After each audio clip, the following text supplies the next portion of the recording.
3 years ago, I stood on a driveway in November rain holding a duffel bag and a laptop bag, while a woman who married into my family told me I was a disgrace to it. My father was upstairs. He did not come down. I stood there long enough to get soaked because part of me genuinely believed he would. He didn't.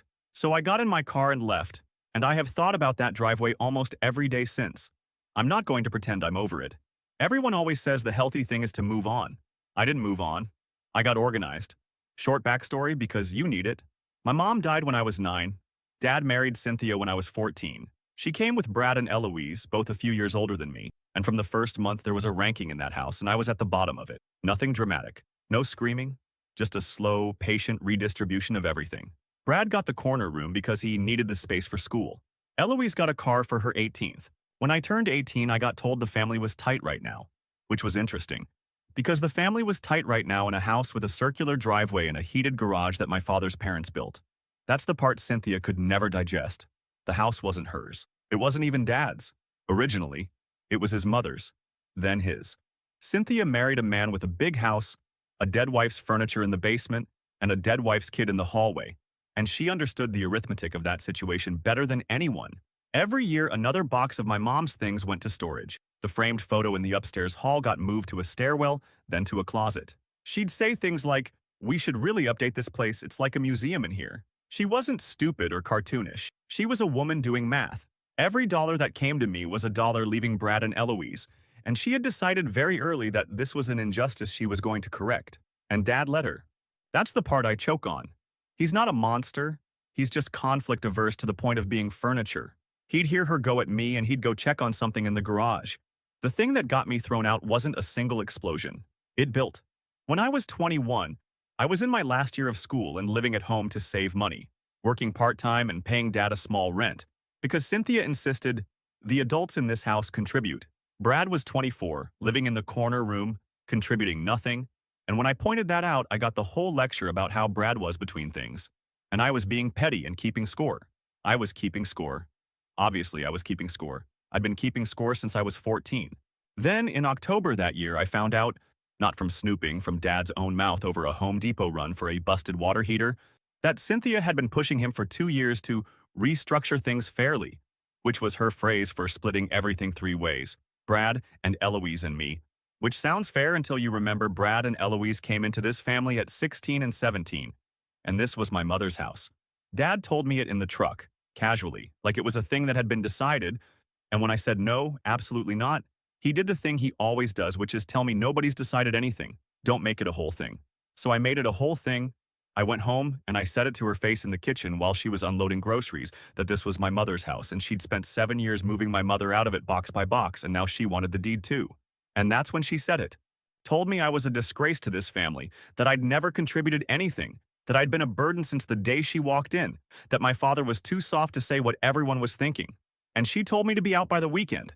I said Dad would never allow it and she said Dad already knows. And that was the true part. That was the part that actually landed. She threw me out on a Thursday. I remember because I had an exam Friday morning and I took it on 3 hours of sleep from Tanya's couch. Tanya's my cousin on my mom's side, Dad's brother's kid. We grew up in the same neighborhood. We've been close since we were small, and she'd watched all of it from the outside for years.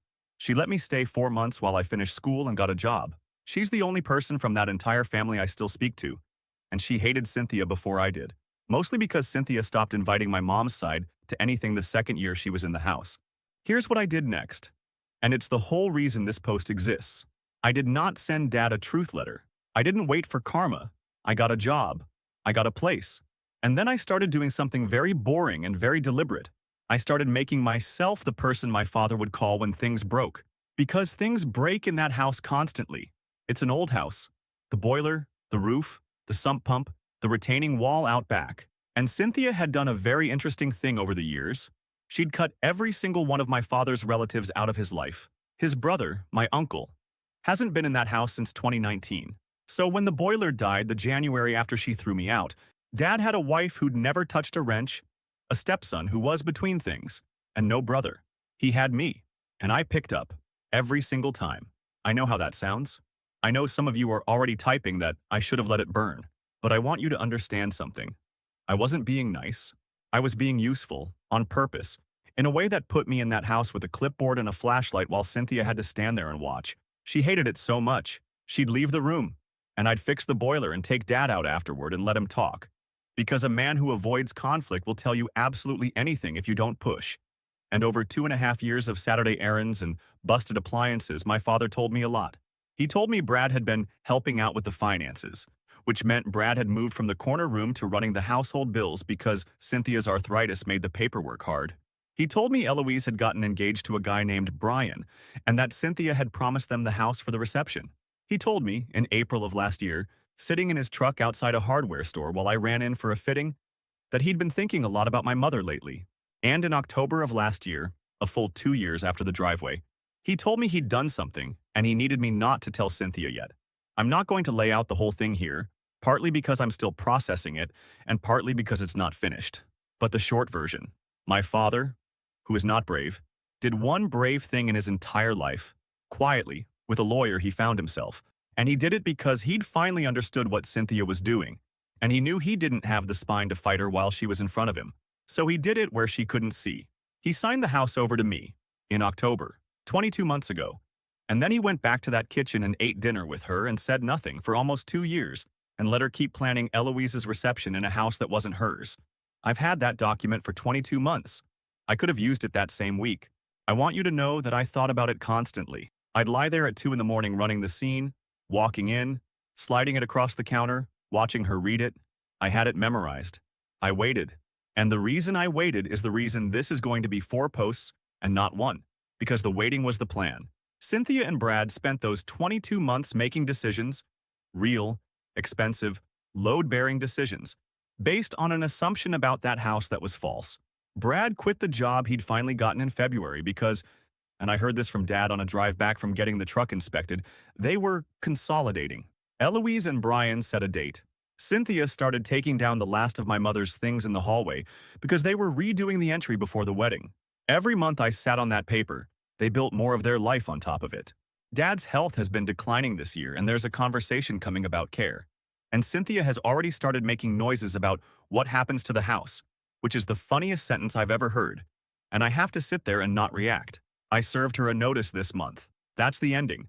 But there's a whole lot between the driveway and the notice, including the part where Brad figured out something was wrong in June and came at me in a parking garage about it, and the part where Eloise called me and I found out what Cynthia had actually told everyone about why I left, which was not what I thought and which honestly reset how angry I am. I'm posting because Tanya thinks I've gone too far, and she's the only person left who has any standing to say that to me. She said I stopped being the one who got hurt about a year ago. Maybe. I don't care. Part 2 tomorrow. It gets worse. Update 1. Okay. First off, I read every comment. Most of you were on my side. Some of you told me I'm a doormat for fixing that boiler for 2.5 years, and a couple of you told me I'm the villain of this story. Shout out to the person who said, "You're not sitting on evidence, you're sitting on a trap." Yeah, that's exactly what it was. But a few of you asked the question that actually matters, which is, why would my father sign the house over to me in October and then say nothing for almost 2 years and let me carry it? And the honest answer is that I didn't fully understand it myself until this spring. And when I did understand it, it made me angrier, not less. Let me back up to the day he told me. It was October, and we were replacing the sump pump because the old one had been screaming for a month, and Brad, who lives there, who was running the household finances, had apparently decided the correct response to a screaming sump pump was to close the basement door. So I'm down there at 9 on a Saturday morning with the water off, and my father is sitting on the bottom step, which is what he does now. He doesn't help. He supervises from a seated position because his knees are shot, and honestly, his everything is shot. And he starts talking, not about the pump, about my mother, about how she picked the tile in the upstairs bathroom and Cynthia had ripped it out in year 3, and he'd said nothing. He goes on like this for a while, and I let him. Because that's the technique. You don't push my father, you just leave a silence and he fills it.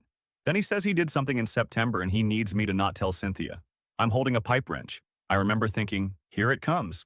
He's going to tell me he signed the 3-way split and he wants me to be a good sport about it. Instead, he tells me he went and found a lawyer. On his own. He drove himself. He didn't use the guy who does their taxes because that guy plays golf with Cynthia's brother.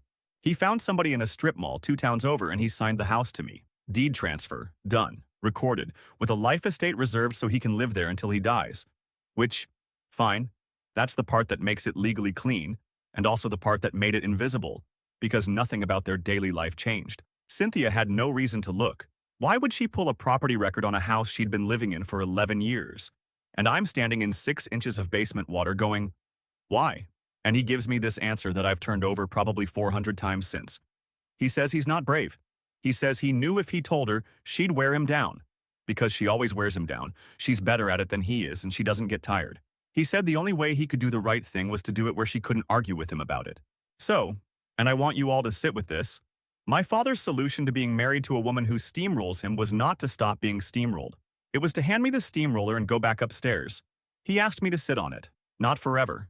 He said, when it's time, you'll know. And I remember being so furious I had to walk up the stairs and stand in the yard for a minute.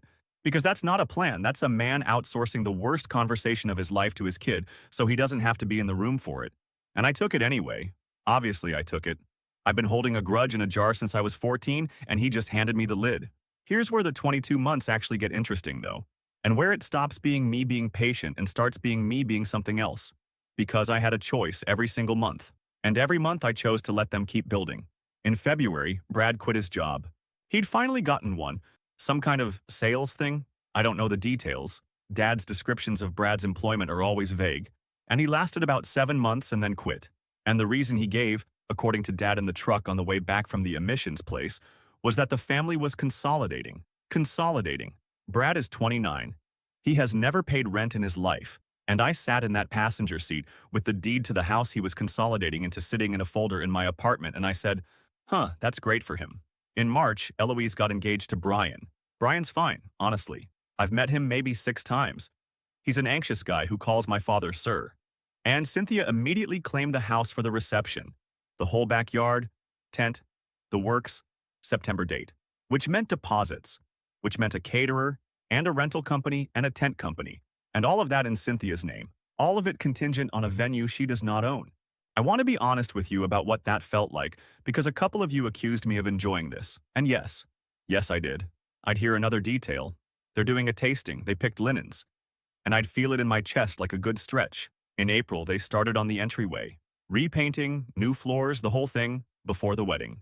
And in the process, Cynthia took down the last of my mother's things from the upstairs hall. The last one. There was a photo of my mom on a beach that had survived 11 years of demotion. Hallway, stairwell, closet. Back to the stairwell because Dad put it back once in a moment of, I don't know what. And it went into a box, and the box went to the storage unit. Dad told me that on a Sunday, apologetically, like he was reporting weather. That's the month I stopped feeling anything like hesitation. If any of you are wondering when I crossed whatever line Tanya thinks I crossed, it was April, in my car, outside my apartment, after that phone call. Now, June, the parking garage. This is the part I actually need to tell you about. Brad is not stupid. I need everyone to understand that because I think when I describe him, 29, corner room, consolidating, you all picture a moron. He isn't. He's lazy and he's entitled and he's exactly his mother's son, which means he's got her instinct for arithmetic.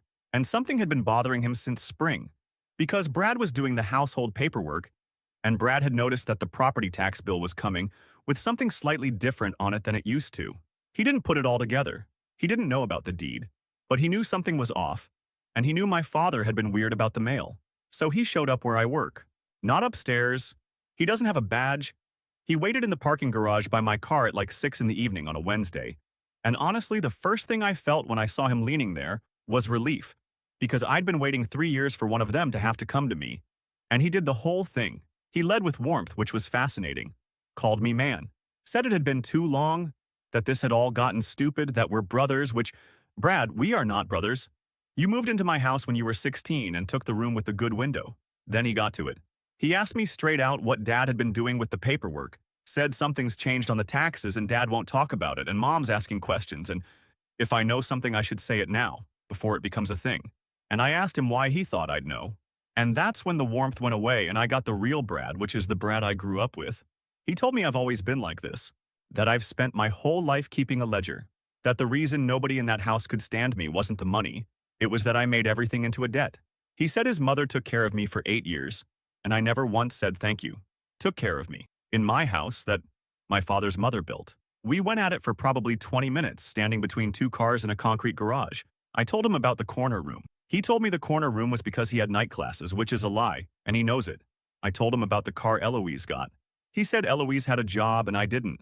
I told him about the rent I paid to live in the house I grew up in while he paid nothing, and he told me that was between me and Dad and had nothing to do with him. And the thing is, the thing that got me, he actually believes that. He genuinely believes he just happened to be standing in the good spot every single time for 11 years. And then he said the thing that ended it. He said, look, whatever Dad did, Mom's gonna fix it because she always does and you should get ahead of it. Mom's gonna fix it. Like it was already handled. I told him to get out of the garage and he told me I was going to regret being like this and he left. I sat in my car for a while. And then I did something I want your opinion on because Tanya says this was the moment I became a different person and I say it was the only correct move. I called my father that night and I told him Brad had come to my job. And I let my father hear how upset I was. And I wasn't faking it. I want to be clear, I was genuinely upset. I just also knew exactly what it would do to him. Because my father cannot handle the idea of his family being a place where people get cornered. It's the one thing that reaches him. And Dad, who has avoided every conflict of his entire life, went and had a conversation with Cynthia about it. A real one. First one in years. I don't know exactly what was said, but I know that from that night on, Cynthia knew that Dad had done something, and she knew it involved me.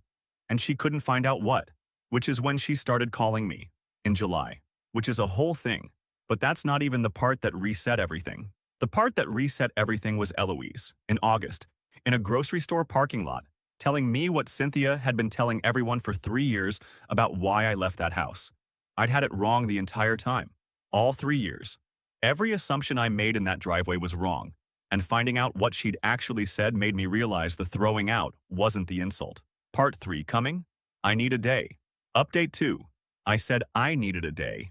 I took 4. Some of you noticed and messaged me about it, which is a strange thing to be on the receiving end of, but I appreciated it. Let me do July 1st because a lot of you wanted to know what happened after Dad had his one conversation with Cynthia. And the answer is that she came at me directly, and she was good at it. I keep telling you she isn't stupid, and I don't think it's landing, so let me show you instead. She called me on a Sunday in July. First contact in 3 years. Not a text. A call, because Cynthia knows a text can be reread and a call can be described later however she wants. And she opened with an apology. I want you to appreciate the craftsmanship here. This woman told me I was a disgrace to a family I was born into, in the rain, on my own driveway. And her opening move 3 years later was to tell me she'd handled it badly. Not that she was wrong, that she'd handled it badly. She said she'd been under enormous stress that year, that she'd said things she regretted, that she'd always thought I was the smart one in that house and she'd never known how to reach me. I let her run. I've been waiting 3 years for this call and I wasn't going to step on it. Then she got to the actual purpose, and it was smooth. She said Dad wasn't well, which is true. She said he'd been confused about paperwork lately, which is a very interesting word choice. Confused. And I clocked it immediately, because that's not an accusation, that's a foundation. That's the first brick. She said she was worried he'd made decisions he didn't understand, that people take advantage of men his age, and that she wasn't accusing anyone of anything. She just wanted the family to be honest with each other. And then, the finish. She said if I knew anything about what he'd signed, we could fix it together before the lawyers got involved, and it cost everyone. Before the lawyers got involved. Talking to me. About my house. I told her I didn't know what she was talking about, and that if she had questions about Dad's paperwork, she should ask Dad. And she went quiet for a second, and then she said, very evenly, that she'd raised me for 8 years and that she'd hoped that counted for something. Raised me. She married my father when I was 14, and moved my mother's dishes into a storage unit in year 2, and she said the word raised to me on the phone. I hung up. Not dramatically, I just said I had to go and I ended the call and then I sat on my kitchen floor for probably 10 minutes. And I'm telling you all this because I want you to understand that I don't do any of this from a place of calm. Everyone in the comments keeps calling me a strategist. I'm not a strategist. I'm a person who has been angry for 11 years and finally has somewhere to put it. She called twice more that week. I answered both times, because I'm not going to hide. And both times it was the same architecture. Warmth, then Dad's confusion, then the offer to keep it in the family. By the third call, she'd stopped pretending. She told me flat out that whatever my father had done, he'd done it while unwell, and that if I forced this, she'd say so to anyone who asked, and that a court would take one look at a sick old man and his estranged son and draw the obvious conclusion. That was the moment I understood I had a problem. Because she's not wrong about the optics. Estranged kid, ailing father, quiet deed transfer, wife who's been in the house 11 years. That's a story that tells itself badly for me. So I did something that a lot of you are going to say I should have done in October of last year. I went and got my own lawyer. And I asked one question. What do I need so that he was confused doesn't work? The answer was boring, and it was expensive, and I paid it. Dad's own attorney, the strip mall guy, had done it right, apparently, because he'd done a capacity assessment at the time of signing, which is standard for exactly this scenario, an older man transferring real property. There's a file. There's a contemporaneous record from September of last year of a doctor and a lawyer, both concluding my father knew exactly what he was doing. Cynthia's entire play, the only play she had, was built on a fact that had been dead for 11 months before she thought of it. And I sat in that office and I laughed. Out loud. The lawyer was uncomfortable. Okay. August. Eloise. The grocery store. This is the part I've been dreading writing. Eloise is the one I never hated. I want to say that up front. She was 17 when she moved in. She was not the one taking things from me, and honestly, for the first couple years, we were something like friendly. She'd knock on my door. She was the only one who ever did. I ran into her at the grocery store off the highway, the big one, on a Saturday afternoon. Not planned. I was buying a fan. She was in the parking lot loading bags into her car, and she saw me first, and she didn't avoid me. She waited. And she was cold with me in a way I did not expect. Not angry. Cold. Like I was a problem she'd already decided about. She asked if I was happy. That's how she opened. She said the wedding's in 5 weeks and her mother hasn't slept in a month and my father's stopped talking at dinner and everyone in that house is walking around a thing nobody will name. And did I do this? I said I hadn't done anything. And then she told me, not to inform me, she was throwing it at me, that I had no idea what I put her mother through. That when I left, Cynthia was devastated. That she cried. And I said something like, she threw me out, Eloise. In the rain. She stood in the doorway. And Eloise looked at me like I'd said something insane.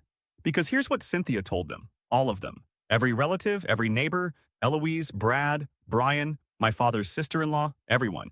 She told them that I left, that I had a fight with my father about money, about wanting the house, and that I packed a bag and walked out and refused to speak to anyone. She told them she stood in the doorway and begged me to stay. She begged me to stay. 3 years. 3 years of my entire extended family. The ones she hadn't already cut off. Thinking I was a grown man who threw a tantrum about an inheritance and abandoned a dying father. Eloise told me they'd all talked about it, that Cynthia would bring it up at holidays and get upset. That last Christmas, she'd apparently said she still keeps my room ready. My room. Which is a home office now. Dad told me that in the truck 2 years ago. And I stood in a parking lot holding a box fan and I realized that the driveway wasn't the injury. The driveway was one night. She'd been throwing me out every single day for 3 years, in rooms I wasn't in, to people who loved me. And I had no idea. I'd been walking around thinking my absence was a wound they were all quietly carrying, and instead, it was a story she told at Christmas to make herself cry. I tried to tell Eloise. I did. I stood there for 20 minutes, and I told her about the kitchen, the groceries, the exact words. Be out by the weekend. And she listened, and I could see it.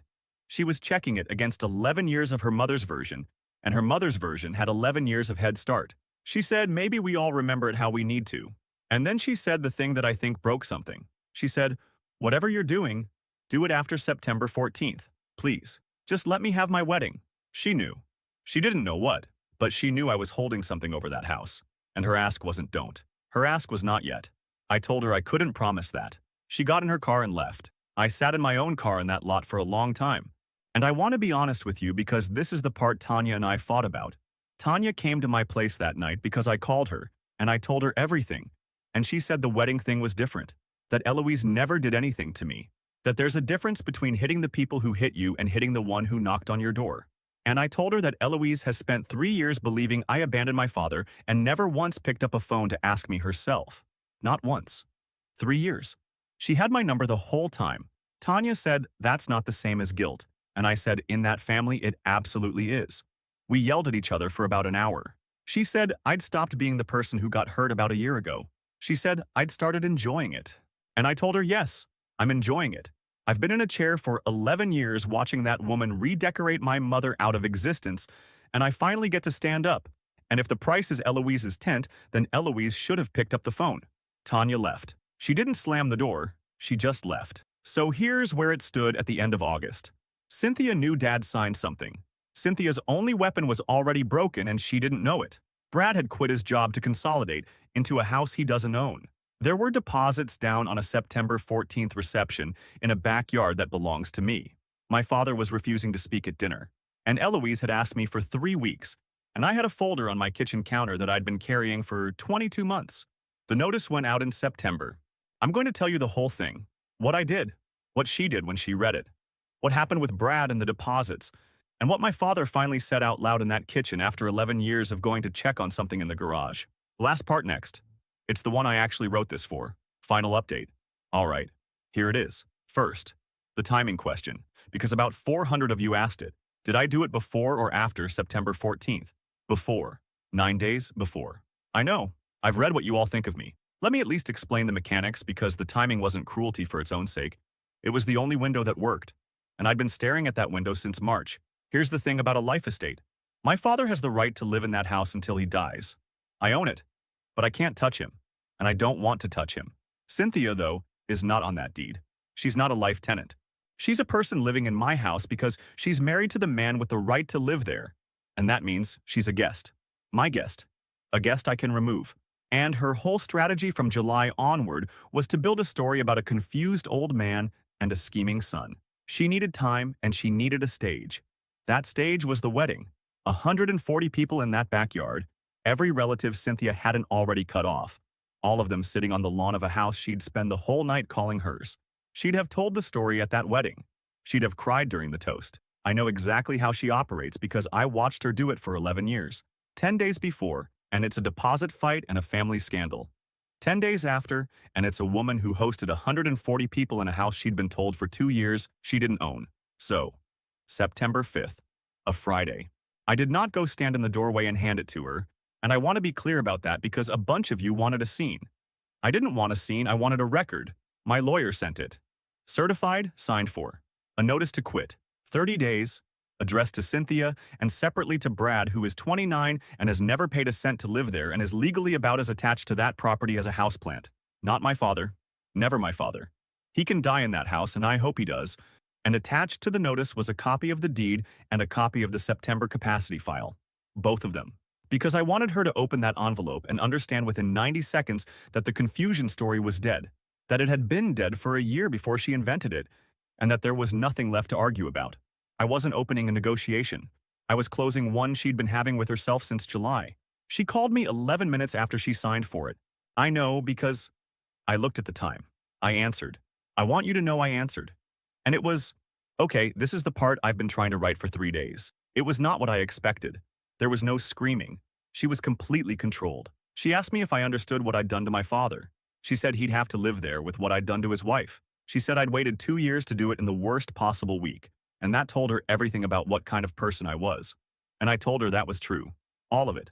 I said yes, I waited, and yes, I picked the week. Then she said the thing that I think is the most honest sentence she's ever said to me. She said, I built that house. Not built. She meant the 11 years. The kitchen, the bathroom tile, the entryway, the Christmases, the storage unit. She said she'd taken a house that was a shrine to a dead woman and made it a home, and that everyone in it had been happier for it except me, and that I'd stood in the corner keeping score the entire time waiting for exactly this. And that's the reason, isn't it? That's the whole reason, and she said it out loud on a phone call. She married a man who owned something she could never own. She spent 11 years trying to convert 11 years of labor into a deed, because in her math that's what it should buy, and she was never going to get it. And I was the walking proof of that. The kid who was already there, whose mother's name was on the tile she ripped out, who was going to get it all by simply existing. She wasn't wrong that I kept score. She just left out why there was a score to keep. She told me she'd fight it. I told her to read the second attachment again, and she went quiet. And then she asked me, and this was the only crack in the whole call. She asked me if my father knew this was happening today. I said he'd known for 2 years. She hung up. Now, the wedding? Eloise called me the next morning, Saturday, and she was not cold this time. She was screaming. She said I'd done it on purpose, that I'd waited, that everything was already paid for and there were 140 people, and did I understand what I'd done? And I said yes, I understood exactly. She said she'd asked me for one thing, and I told her, and I meant every word, that she'd had my number for 3 years, that she believed her mother's version because it was easier, and that when she found out I might have a version too, her first instinct wasn't to ask what happened to me, it was to ask me to hold off until after the tent came down, that she didn't want to know. She'd never wanted to know. She wanted a nice September. She said I was punishing her for something her mother did. And I said no. I'm punishing you for 3 years of not asking. Those are different. Then she cried and told me that she'd knocked on my door, that she was the only one who ever knocked on my door. And I know she did. And I still didn't move. They had the wedding. They moved it. A hall, 45 minutes away, whatever they could get in 9 days at a cost I don't know and don't care about. Brian's family covered part of it, apparently. The backyard deposits were gone. The tent company kept theirs. That's how deposits work. I didn't go. I wasn't invited. I've been not invited to things in that family since I was 14. Brad has been the loudest. Of course he has. He's called me 11 times, he's sent paragraphs. He's tried everything. And I mean everything. He led with brothers again. Then he went to the ledger thing. The whole speech about how I make everything a debt. Then he told me his mother took care of me for 8 years. Same line as the garage, word for word. And I finally asked him what specifically she did. Name one thing. And he couldn't. He said she made dinner, and I said she made dinner for 4 people and one of them was me by accident. He's 30 in November. He quit a job in February to consolidate. He has 12 days left as of my writing this, and he's currently telling anyone who will listen that he's figuring out options, which is what he called it when he was 24 in the corner room. They're not fighting the deed. My lawyer says they made noise for about a week, and then their guy read the capacity file, and the noise stopped. There's nothing to fight. That's what my father bought with one brave afternoon in a strip mall 2 towns over. And Dad. Okay, Dad. He called me the Sunday after. And he didn't apologize, which, good, honestly, I'd have thrown my phone. He told me Cynthia had asked him in the kitchen, in front of Brad, whether he understood what he'd signed. And my father, who has spent his entire adult life going to check on something in the garage, told her he understood it fine, that he'd driven himself, that he'd found the man himself, that he'd done it in September of last year, and he'd sat across from her at dinner every night since, and she'd never once asked him a single question about his own house. And that was the answer to her question. 11 years.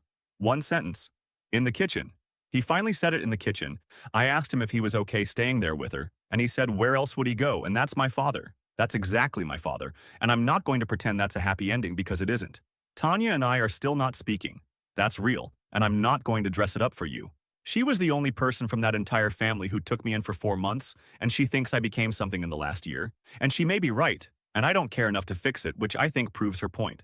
Cynthia's out at the end of the month. She's going to Eloise and Brian's, which is a 2-bedroom, which I know because Brad told me during call number 9 while he was trying to make me feel bad about it. I don't feel bad about it. Here's the only thing I want to say to close this out. People keep telling me I won. I don't think I did. I stood in that driveway in the rain for a long time waiting for my father to come down the stairs, and he didn't. And nothing that happened this September changed that.